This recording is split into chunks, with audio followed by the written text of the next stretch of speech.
everybody. Randy Patterson here with Boomerocity, and I have another great blues artist that I would love to turn you on to. Her name is Ollee Owens, and she's got a brand new album out, as you can see behind me, entitled Nowhere to Hide. And it is a phenomenal album by a woman who has a phenomenal story to tell. And I think it's worth your time to listen to. She's up in Canada. I was here in the Smoky Mountains of East Tennessee. We had a lovely chat about her story. Very unique. I don't want to ruin the surprise. Please listen to what she has to say because she had to overcome some challenges in her life and as a mother of three and a wife. And it's her story is well worth listening to, as well as her music. Phenomenal album. Please buy it. Don't just stream it, buy it. That's how we support our artists. And so, if while you're at it, would you mind hitting like on this interview and subscribing to whatever channel you're listening or watching this on? And please share it with your friends. None of this is going to cost you a dime, except the album. You got to buy the album. We got to support our artists. But liking, subscribing, and sharing, it's all free. Doesn't cost you a dime. So without any further ado, here is my first of what I hope are many more interviews to come with blues artist Ollee Owens. Until next time, this is Randy Patterson with Boomerocity. Take care. My microphone dropped. Heck with that. Hello. Well, Can you hear hello, me Ollee. okay? I hear you perfectly. Can you hear me? Fantastic. Hello, Randy. Glad to finally meet you. Where Yes, yes. where are you dialing in from or clicking in from? I am clicking in from Canada. We've Oh, what got part? yeah, so I'm in Western Canada, Alberta. Oh, About an okay. hour from the Rocky Mountains here in Calgary. So Oh, yeah, so wow. we've Nice. got quite frigid temperatures at the moment. How about you guys? What's the Uh, I am in the Smoky Mountains of East Tennessee, and Okay, it okay. is a beautiful, I think the high is going to be low 70s today. But boy, a couple of weeks ago we got snowed in. So Yeah. probably nothing like what you get, but we get it bad enough Well, here. So, we were actually we were down in Memphis for the IBC week, and they got a big oh, dump of yeah. snow right at the Yep. beginning of January, and Hmm. I was surprised at how much they got. I was like, it's probably just going to be a skiff or something, and it was quite like it was a couple inches, and it was really heavy and wet snow. So yeah, so it's The and I this imagine just because if you don't get a lot of snow to begin with, any type of snowfall is going to be too much. Yeah. Well, look what happened in New Orleans, right? Yeah, and Yeah. Bourbon Street there. It just turned into an ice rink and they Yeah. didn't even have the equipment to deal with it. So, Yeah. Yeah. That's what they were saying. There was one plow in Tennessee and it's in Memphis. The friends in Nashville were joking and I'm like, good thing because they got quite a bit of snow there. But yeah, we've got it's in the minus 40s with the wind chill factor here. So it's holy really cold. We're cow. in a cold snap right now. So I'm staying cozy, got my warm tea, Well, just good deal. staying inside. We're not hanging out outside at all. So, Well, good deal. Well, man, I sure appreciate you taking the time to chat with me. Mark turned me on to your music, and I absolutely love it. I mean, I'm a big blues fan. That's why Mark and I get along so well. So when he sends me something, I pay attention, and I love, love, love, love your work. And while I was doing research, I got to tell you, one of my litmus tests for artists in blues, mhm, especially female artists, mhm. is A, have they tried covering I'd Rather Go Blind? And how did they do on it? And I'm really picky about who does that song and whether or not I Mhm. like, not that my approval means anything, but that's my litmus test. Yeah. And I saw your performance on YouTube and it's like, wow, Mhm. okay, this is a go. So, Well, so thank you. Yeah, that song's been yeah, it was kind of one of my there was a couple of things I was doing kind of as I was, getting back into doing this, full time, and yeah, that song, has a lot of emotion in it, and it just really allows for whoever's singing to really kind of enter in to the moment. So yeah, Yeah. so I certainly do that in a song like that for sure. Yeah, I'm glad you enjoyed it. Well, I do. I love it, and I hope you record. I couldn't find it on an album anywhere. Did you put it down anywhere, or is that just No, something you no, I do in your haven't. I show? haven't recorded that one yet. Yeah, as I'm moving forward and considering, I like to put on most of the projects I've done, I'll consider a cover to include. And so yeah, it's definitely yeah, there's a couple of kind of that emotive sort of vibe that are definitely on the list. Yeah, and that one in particular, people have kind of come to expect to hear it at my live shows. Yeah, So who knows? At some point, it might just find its way onto a I record. hope. So I hope yeah, so. Certainly hope yeah. so. So before we get into talking about the new album, for those who haven't heard of you, and I hope to be introducing you to a lot of people, new people that haven't Yeah. heard of you before, tell future fans a little bit about yourself and your career. Sure. So I'm one of those people. I grew up, in a musical family. So music's always been a part of my life ever since I can remember, as far back as I can remember. My dad was in bands growing up, and then I grew up in a small farming community, was part of like community events and grew up in the church, so lots of opportunity to kind of sing and be part of a lot of different things that were going on in the community, and kind of did that right into my teens. I was a funeral singer, a wedding singer. I was, going to the community fairs, all those kinds of things. And so music from a very young age was a really big part of my life, and started kind of writing songs quite young. Actually, I have recollections, and we recently moved, and I was going through a bunch of old boxes, and I found all these little notebooks, of my handwriting when I was like, I don't know, probably 10 years old, writing songs. And part of that too was, life was somewhat difficult growing up, and so I found music was just really a way to express myself and kind of put into words on a page, to music, kind of just processing my life experiences, if you will. And then in my early teens, I discovered, I grew up with a lot of country, gospel, Southern rock. My mom loved Elvis and the Beatles. My dad was big into Southern rock and country. So, lots of really, a lot of influences, but discovered blues and kind of Bob Dylan at the same time, like kind of the Ah, blues, soul blues singers, like Mavis and Etta and all them, and then the band, and then it was like, oh, Bob Dylan. And so right kind of in that formative, my formative years of development, that's kind of where I really immersed myself in that music, and I think just the deeply emotive quality and just the intensity that the blues music, it acknowledged the hard things in life, which I had been living the blues and didn't quite even know it, but I found a home there, if you will. And yeah, so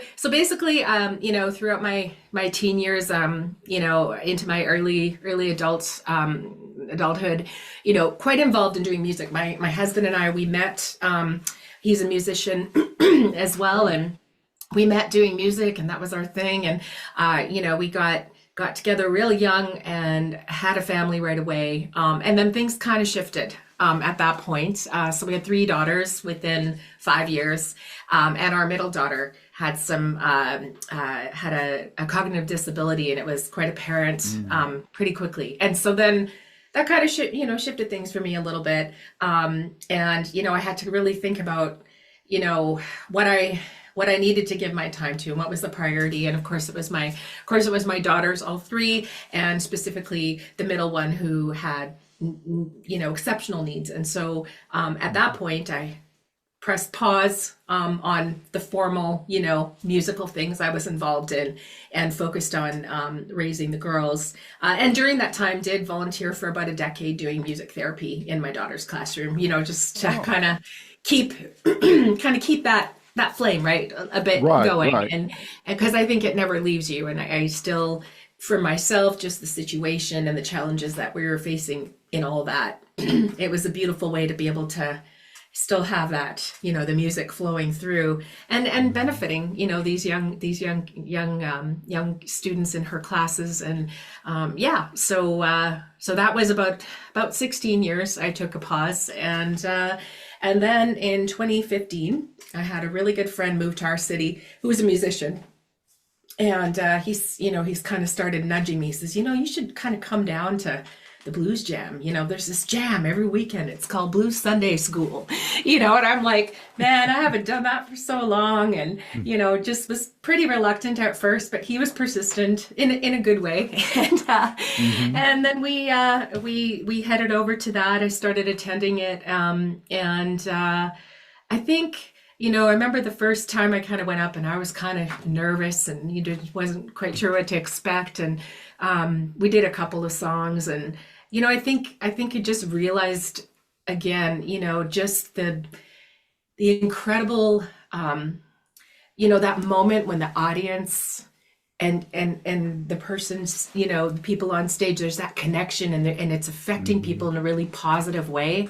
And I think, to some degree, I just hadn't thought about that for a long time for obvious reasons. And that kind of sparked something in me. And I just started to really like kind of think about, what if I were to, get back into this? What if I were to be able to do this, more formally again? And at that point too, my girls had been, they're in their mid-teens. My daughter is doing well and had some really good supports around her. So I started to just kind of gently explore, what that Hmm. could look like. And one thing led to another. Started meeting people, had opportunities to write and do some recording, and yeah. And so, here we are today. And I don't take Fantastic. any of it for granted. I'll tell you that. I can imagine. Yeah. Well, your mother and I would probably get along very well. My first concert I ever attended was Elvis Presley. Yeah. So, Oh, yeah. that's So, amazing. and I say my first celebrity interview I was 13 then. This is 1973. I'm Hmm. 65. Yeah. And I got there 2 hours early and bumped into Colonel Parker. And I say that was my first celebrity interview because I asked him like three or four questions. So, Yeah. but curious, Amazing. I was, raised in church, and obviously gospel music had a big influence on me. And then Yeah. I was one of the early adopters to contemporary Christian music. I'm just curious Yeah. what church background you came from, if you don't mind sharing, and what gospel music influenced your taste. Yeah, so I in our area it was I would say it would be a similar sort of more conservative. Actually, in my church, we didn't even have a band playing growing up. It was very simple music. Hmm.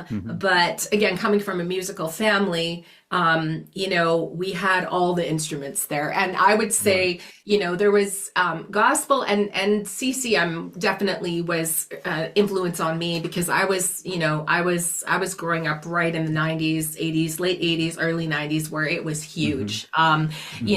So there was artists like artists from Russ Taff to Julie Miller, huge Julie Hmm. Miller fan, to, oh gosh, there was just so many that I listed. Like Michael W. Smith, kind of there was the bigger ones as well in Right. that thing. But, a lot of that definitely influenced me. I would say, you know, I really gravitated toward like Julie and Buddy.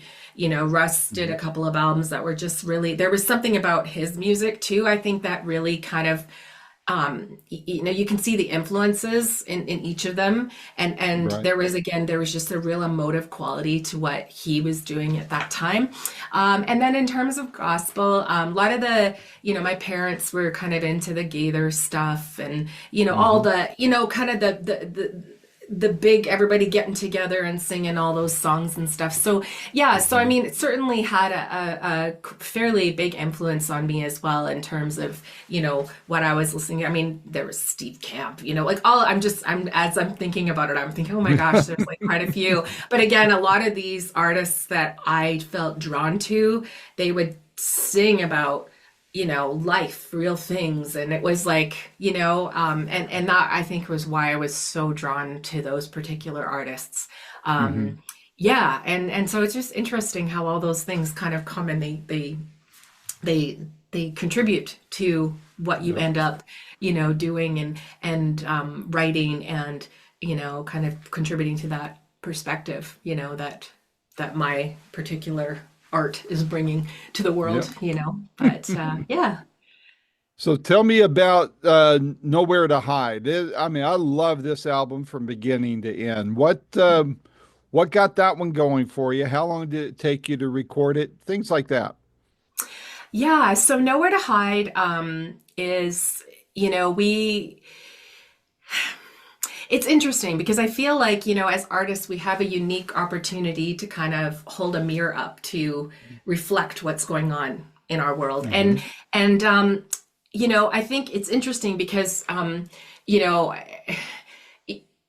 as the we took about it was about a year and a half, 2 years where of writing. There was some songs that were in progress and some that I'd started and then partnered with a couple of co-writers on this album, and so it was partly my experience, but the beauty of co-writing is you've got a whole nother person's life experiences that are bringing to the table as well. And as it started to come together, I feel like you know while there's lots of stuff going on in the world that's not good, there is also hope. And I think partly what started to happen in each of these songs is there was an acknowledgement of the challenges we face, in our everyday, but at the same time, a calling out to community and love and connection and all those things. And the album art actually is kind of it was kind of crazy. So we just finished. We were down in Muscle Shoals. We visited Will down there, and we were shooting a video down there. And we were driving back up to Nashville. And on the way, we stopped in this little town called Petersburg, Tennessee. I don't Hmm. know if you know it, but Hmm. it's just this little town, and we just kind of drove in, and it's this it's a really cool little place. Like it's got a lot of historical buildings and all that kind of stuff. And we're kind of driving through and just checking it out. And all of a sudden we come across what you see there behind you, this building. And it was like, oh my gosh, like the whole roof's blown off this thing or fell in or whatever. And I was like, hey, and it was funny because at that point we're like, oh, this is a cool picture. Let's take a picture. Not totally thinking maybe album art. It's like one of those things you just grab a picture because it's kind of a neat Right. spot. And it was interesting because I'm standing there, and we did some research after the fact, kind of looked it up, and it turns out it's an old theater actually, as far as Oh, we can wow. tell. Yeah. And obviously it's seen better days, but Right. yeah, it was just really interesting because it's in a way it's like a visual picture of kind of exposed, in a sense, Hmm. right? Because, having a roof, there's a sense of safety and a sense of, everything's going to be okay. And so when we got the photos back and we were looking through everything and then just looking at the album itself and all the things that it was addressing, it just seemed like a real visual representation of kind of Hmm. what the songs we're talking about where I'm standing there just confidently in this roof with building with the roof off kind of thing, right? And it just speaks to resilience and of the human spirit. And my hope is that as people listen to the songs on this album, and especially paying attention to the lyrics, you know I wanted to address that. I wanted to address that, yes, we have challenges. Life is not good. Some days are up, some days are not, Hmm. and yet Hmm. at the same time, speak to the hope of community and connection. And, some of it is going back to those forgotten ways of resourcefulness, where we Hmm. start to get creative, and go back to the things that have held us up, in the past, right? So yeah, Hmm. so it's yeah, there's a lot going on in the world today, and so nowhere to hide.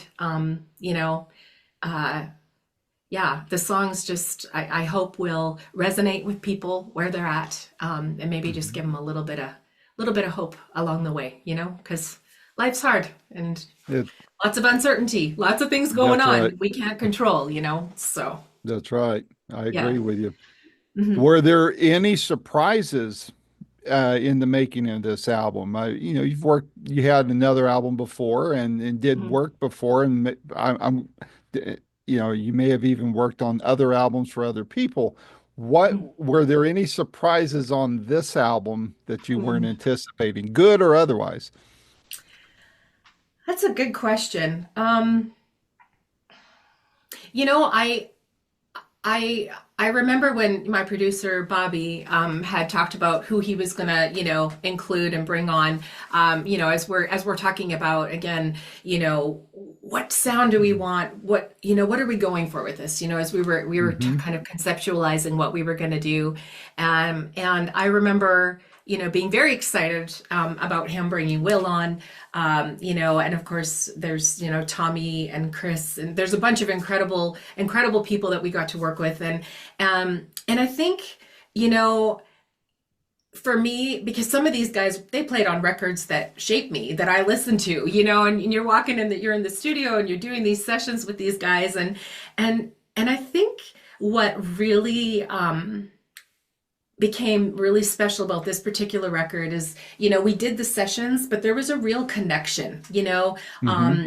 to the music, and also, in terms of it just not being a session where we met once or twice. And I think, being able to write with Will in particular, and just sit down with him and talk about the way things are. I mean, Solid Ground's a perfect example of that. We did a write together, and we're talking about this. It's like, man, it's a crazy world out there, and and Mm-hmm. and and him having a few more years on me and more life experience, just kind of hearing his take on it, and then being able to come together. And that song, I mean, we wrote in 90 minutes. Like it just kind Wow. of came out, Mm-hmm. Mm-hmm. And it was just really neat to be able to have that experience. And I think also, a number of the songs I co-wrote with my husband, and that was new for us too. So that was a bit of a surprise, I think, in terms of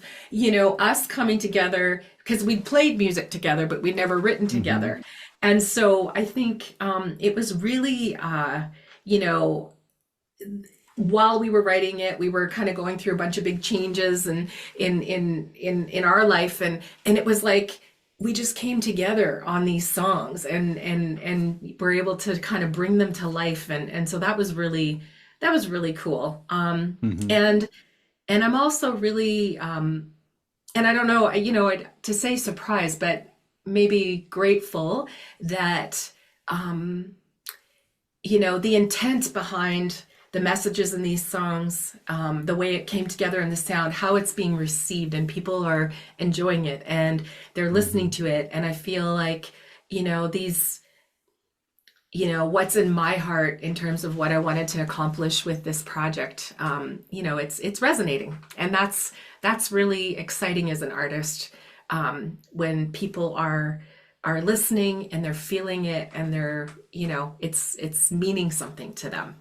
That's important for me because connection Yeah. is important to me, and Yeah. so yeah, just giving voice to people's experiences, and hopefully again providing a little bit of a light for wherever they're going. So Well, you can tell the songs are written from the heart, and mm, I think that when that happens, then it's not just some sort of songwriting mill, but something that resonates in the writer. I think it mm, connects with the listener, and clearly that's what's taken place with this album. I think, in my opinion. mm, mm, So to that point, Is there, I mean, I keep telling people when I interview, I said I know I had to quit at a very early on to quit asking what's your favorite song because it's like asking somebody to pick your favorite child, right? So, but what I do ask is which song on this album, or maybe a couple songs that you'd point to as calling cards, especially as you're broadening and building your fan base, Hmm. if you that you would point to on this album and say, hey, if you like this song or that song, you're really going to love the rest of the record. Hmm. That's a great question. And you're the first one who's asked me that. Crazy enough. Yay! um, I think yeah, that's a really great question. As I'm looking, I'm just thinking about it. Um, hmm. I feel like,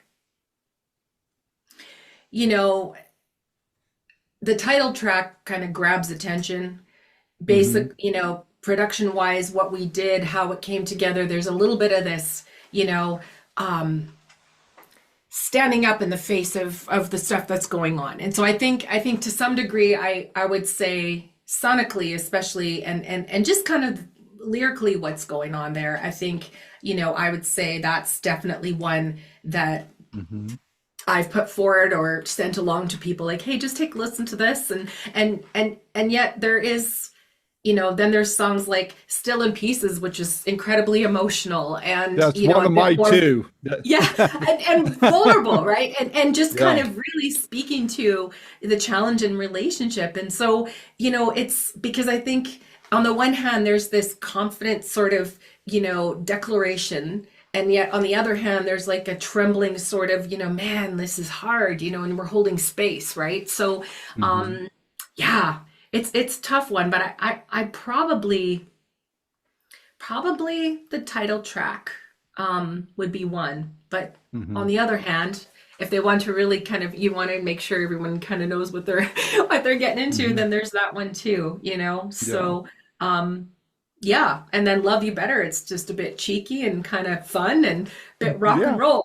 So it's Yep. just kind Yep. of like there's a real kind of experience. I think and it's, yeah, how do you capture that with one song if you're gonna say, hey, listen to this? Precisely. That's it. Always makes it tough to do. The Yeah, two I've pulled out was "Still in Pieces" that you mentioned, and then yeah, the last cut, "Lord Protect My Child." And just so you know, yes. when I listen to a record, I go through it, and I don't like to read the notes as to what's the story behind the song yet. I want to Mm, see how the song on its own connects to me as an yeah. individual. Mhm. And so I had Still in Pieces and, Lord Protect My Child. And then I read the one sheet that Mark sent out on it. And boy, the story, I mean, b- gripping. Do you mind sharing the story behind that one on the air? Because Sure. I think it'll Oh, resonate with people. Yeah. yeah, yeah. So Lord Protect My Child, like I said earlier, Bob Dylan, I connected with his music early on, in my teens and that, and at that time there was different songs I think of his that were kind of resonated with me. But as life went on, and as I shared, we have three daughters and one with a cognitive disability, and um, so the song Lord Protect My Child. It just really became kind of a part of my own personal story. And yet at the same time, I think every one of us, has people that we're caring for to some degree or another. And that could be a child with special needs or young dependents or even a parent who's much older than us, Yep. right? Like Yep. it's not just protect my child, but it's like there's just such a deep desire within us. And I think also in light of the going ons around us, all the things that are happening around us and levels of uncertainty and whether it's economic or whatever. It feels like the earth is groaning quite loudly these days, on Hmm. many levels. Lots of change, things, and so I really feel like this song in particular was, really kind of hitting hitting a place where many of us can relate to. And Hmm. so and it's interesting, we started off talking about Rather Go Blind. This is also another song that I was doing live that was really connecting with people. And Hmm. so, as this album was coming together and, I'm looking at all the different songs that we'd already kind of, knew were going to be on here. Um, this song in particular just felt like it was the right time, to Hmm. include it. And yeah, it's, essentially just really kind of, um, yeah, just kind of calling out to to someone way bigger than all of us in a sense, to say, hey, Hmm. we need help. And yeah, and I've just found it to be a very relevant, yeah, universally relevant people for a variety of reasons. Um, yeah, and I mean, of course, I'm, I think of my other daughters as well. But yeah, this song, and it was interesting, when we recorded the vocals, like all the whole thing. But I remember the day, we captured that vocal, and I remember, the producer and I afterwards going, like, I could just feel it. Like there was just a certain level of, it's hard to bottle that up, it's hard to bottle Right. and try and Right. capture that. But we both were like, yeah, I think that was it. That was the one, you know? So, yeah, it's, yeah. No, I could replace child with dad. You know, Mm, I'm mm, my dad's caregiver. He's 88, will be 89 this summer, and mm, just mm, happened very quickly. You know, he's in cognitive decline, yeah, and but hey, I wouldn't trade the responsibility for anything in the world. And yeah, even though I'm sure, as you well know, with your situation, it could get very exhausting at times. And I yes, have it easy compared to what a lot of kids of, aging parents have to yeah, deal with. So I'm not complaining, but I am yeah, human, yeah, But yeah, yeah. so the song resonated with me for that reason. Mm-hmm, So mm-hmm, mm-hmm. but Yeah, so thank you for that beautiful song and being willing to be vulnerable enough to not only write it and record it, but to share it with the world because mm-hmm, that's big. That's very that takes guts to do that. I know. So, mm-hmm, but yeah. so thank you for that. So Mm, what's on your radar for this year? We got the album out now, and yeah. it's getting some traction, a lot of good buzz. Mm-hmm. What's your plans moving forward here? Well, this is, we're focusing on 2025 on just getting out there and playing as much as we can live, with people. So, just numerous things in the works. We're, working with some festivals and, Hmm. uh, at this point, focusing mainly within Canada, however, also looking at Hmm. opportunities down south as well.